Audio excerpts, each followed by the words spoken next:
Bonjour, bienvenue dans ma bibliothèque. Nous sommes à Montréal le 29 avril 2013. Mon nom est Bruno Lalonde. Vous avez reconnu ces lunettes? Oui. Vous vous attendez sans doute à ce que, cette fois-ci encore, je parle pour rien dire? Eh bien, détrompez-vous. J'ai des choses à vous dire très graves et très sérieuses, en fait. Ah ah, je vous ai déjoué cette fois-ci. Vous seriez bien obligé de m'écouter. Alors, voilà. Voilà où nous en sommes. L'article d'Elma El-Khoury dans la presse d'aujourd'hui fait le bilan sur le printemps québécois 2012, déplore les arrestations de masse, le profilage policier, l'intimidation, les menaces, les voies de fait. Et elle se désole, c'est qu'elle constate, Elma El-Khoury, c'est l'indifférence de la population. Eh bien, cette indifférence-là, sachez que nous ne la connaissons que trop. Et partout, de toutes parts, on nous dit, rentrez chez vous, ne dites plus rien, ne faites plus rien. L'été dernier, lors d'une des manifestations, nombreuses manifestations auxquelles j'ai assisté, auxquelles j'ai participé, dis-je, j'ai rencontré un ami, pas vu depuis longtemps, et qui m'a donné des nouvelles de cet ami mal connu que j'ai croisé plusieurs fois dans ma vie. J'ai pris quelques cafés avec lui, échangé quelques, quelques conversations avec lui. Il me donnait donc des nouvelles de cet ami très impliqué dans le milieu communautaire qui s'occupait d'un restaurant pour cuisine populaire. Et grand amoureux de poésie également. Grand amoureux de Denis Vanier, entre autres. Alors, il me disait que cet ami s'était jeté par son balcon. S'était jeté en bas du 3e étage. Et qu'il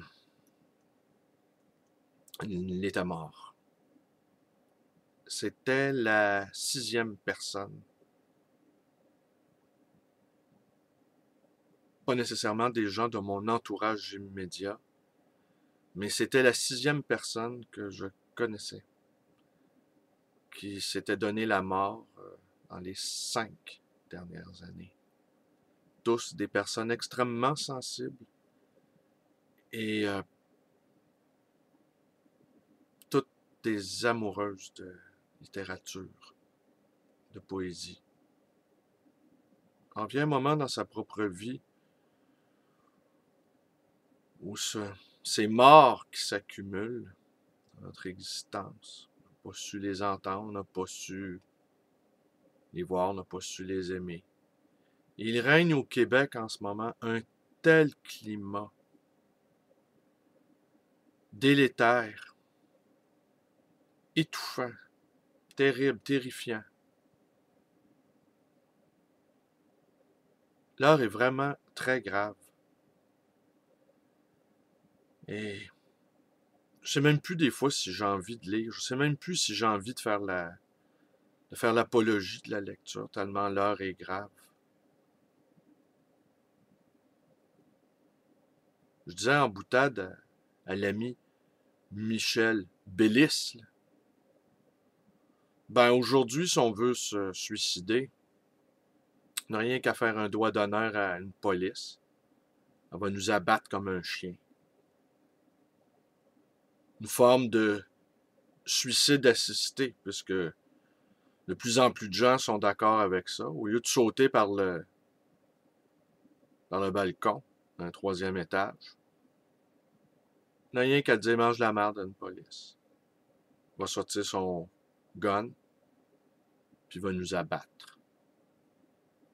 Puis les gens autour de nous, l'immense majorité des gens vont dire, bien, il a cherché. On n'insulte pas impunément un gars armé. On dira que j'exagère, Mais 6 morts, c'est beaucoup. Puis tout ce climat-là là, d'indifférence totale, crasse, monstrueuse. Si vous entendez pas le bruit des bottes, là, je sais vraiment pas qu'est-ce que ça vous prend. Vous le souhaitez peut-être au fond. Et je pensais également à ces appels quasiment au meurtre de la part de Richard Martineau. Est-ce qu'il y a moyen d'intenter un recours collectif contre Martineau? Sans arrêt, c'est sa prose qui distille la violence, les appels au mépris répétés. Alors voilà, j'avais peut-être pas grand-chose à vous dire aujourd'hui. Je voulais seulement vous dire ça.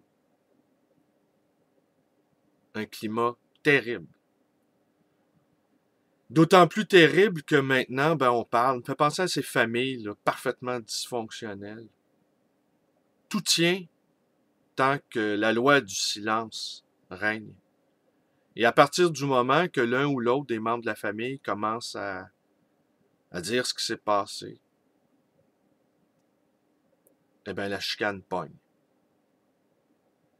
Et puis, le feu est pogné dans la cabane. Belle grande famille dysfonctionnelle, le Québec. Alors, c'est tout pour aujourd'hui. Je vous remercie d'être avec moi. Mes vidéos vous plaisent, vous connaissez la suite. Et toutes les suites possibles, inimaginables, imaginables, envisageables, etc., etc. Merci, bonne journée.